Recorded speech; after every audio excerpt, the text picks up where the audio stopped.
योगगंगा या चॅनलमध्ये आपण सुरुवात केलेली आहे. रोजचा जो योग वर्ग आहे, माझे ऑनलाईन आणि ऑफलाईन वर्ग जे चालतात, साधकांनी विनंती केलेली आहे की तुम्ही जरी कधी नसाल तर तुमच्या आवाजामधला आम्हाला व्हिडिओ पाहिजे. आता सवय झालेली आहे माझ्यासोबत योग, बऱ्याच महिला बरेच साधक माझ्यासोबत योग करतात ऑनलाईन आणि ऑफलाईन. त्याच्यासाठी मी हा व्हिडिओ त्यांच्या विनंतीनुसार मी बनवत आहे. पहिला पार्ट 1 तुम्ही बघायचा आहे. त्याच्यापासून आपण सुरुवात कशी केली की सुरुवातीला आपण बसून प्रार्थना ओंकार केली आणि सूक्ष्म प्रकाराने योगाभ्यासाची सुरुवात केली. आता आपण ह्याच्यामध्ये पोश्चर तयार करतोय. योगाभ्यासामध्ये पोश्चरला फार महत्त्व आहे. आपलं पोश्चर लहानपणापासूनच खरं तर लहान मुलांनाच शिकवायला पाहिजे की पोश्चर कसं पाहिजे, वाकायचं कसं, बसायचं कसं, झोपायचं कसं, हे ज्या सगळ्या पद्धती आहेत ते आपल्याला व्यवस्थितरित्या करता आल्या पाहिजे. तर आपली जेवढी कंबर आहे तेवढे आपण पायामध्ये फक्त डिस्टन्स घेतले आहे. आता पोश्चर तयार करण्यासाठी आपण सुरुवातीला आपण करूया ताडासन. अशी पण योगाभ्यासाची आसन जे आहे, पहिलं आसन जे ताडासनच, सुरुवात ताडासनाने केली जाते. लांब श्वास घेत राहायचा आहे. 1 2 3 4 5.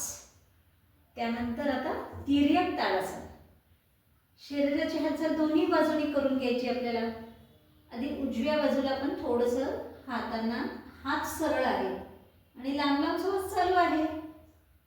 1 2 3 4 5. हालचाली सावकाश सावकाश, झटके देऊन करायचे नाही आपल्याला. 5 4 3 2 1. ह्याच्यामध्ये प्रत्येक आसनामध्ये आपलं पोश्चर तयार होतंय आणि शरीराची हालचाल असा नियम आहे की ती डाव्या बाजूने झाली पाहिजे आणि उजव्या बाजूने पण झाली पाहिजे. आता उजवीकडे पूर्ण ट्विस्ट केलेले आहे. 1 2 3 4 5. आता बरेच महिला म्हणतात की आम्ही खूप काम करतो डाव्या बाजूला, आम्हाला योगाभ्यासाची काय गरज आहे.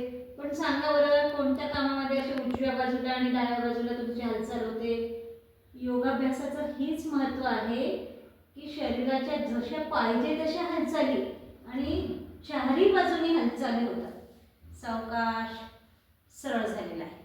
आता आम्ही पोश्चर तयार करतोय. त्याच्यासाठी काय केलंय आम्ही? गोमुख आसन. उजवा हात आहे तो वरून घेतला आणि डावा हात खालून घेतला. पुन्हा पायामध्ये तेवढंच अंतर आहे आणि इथे चिस्ट पुढे काढली आणि खांद्याला मागे रेटले. 1 2. ह्याच्याने पोश्चर तयार झालंय आमचं पाठच्या कण्याचं. 3 आणि पाठ दुखणे तर कमी होणारच, पोश्चर कमी होणारच.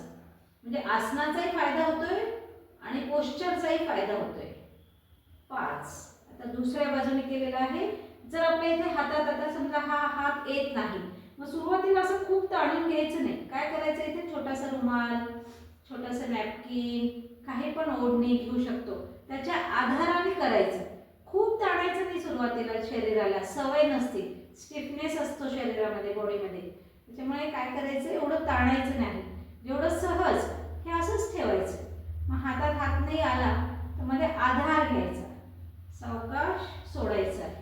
तर ह्याच्यानंतर जो आहे आम्ही पश्चिम नमस्कार, या पद्धतीने आम्ही पश्चिम नमस्कार. आता सुरुवातीला पहिल्या दिवशी असे हात होणार नाही, मग असं ठेवा अगदी इझिली. त्याच्यामध्ये पोश्चर तयार होते बघा. जास्तीत जास्त काय केलंय, खांद्याला मागे रेटलेलं आहे आणि चिस्टला समोर काढलेला आहे. 1 लांब श्वास, 2 3. जसं जसं बॉडीचा स्टिफनेस निघून जातो आपोआप ह्या कृती व्हायला लागतात. आणि बळजबरी खूप करायचं नाही, सुरुवातीला जास्त बघायचं, करायचं कमी. 5. तर ह्याच्यामध्ये आम्ही पोश्चर तयार केलेला आहे. आणि आता शेवटचं जे आसन आहे, आम्ही काय करतो, ह्याच्यामध्ये बॅक बॅक बॅक असं 5 कदम पुढे आणि 5 पावलं पुढे आणि 5 पावलं मागे. तर रोज आम्ही कधी जेव्हा बोलतात जेवण झाल्यावर मोबाईलवर किंवा रात्री तुम्ही बोलतात. आजकाल सगळ्यांचे जवळजवळ फॅमिली 2 ठिकाणी झालेले आहे कन्वर्ट. बोलावं लागतो, संवाद करावा लागतो. मग मोबाईलवर बोलत बोलत पण असं आपण बॅकवर्ड वॉकिंग म्हणतो त्याला, ते आपण करू शकतो. एक 5 मिनटं तरी आपल्याला मागे असं उलटं चालायचं रोज. तर नक्कीच ह्या पद्धतीने योगाची सुरुवात करायची आहे. सगळ्यांना आवडलं असेल तुम्हाला तर लाईक करा, सबस्क्राईब करा चॅनलला आणि सगळ्यांना सांगा या पद्धतीने योगाभ्यासाची सुरुवात करा म्हणून. आपल्याला तर स्वस्थ व्हायचं आहे, परंतु इतरांनाही स्वस्थ द्यायचं आहे. आपला उद्देशच तो आहे. धन्यवाद.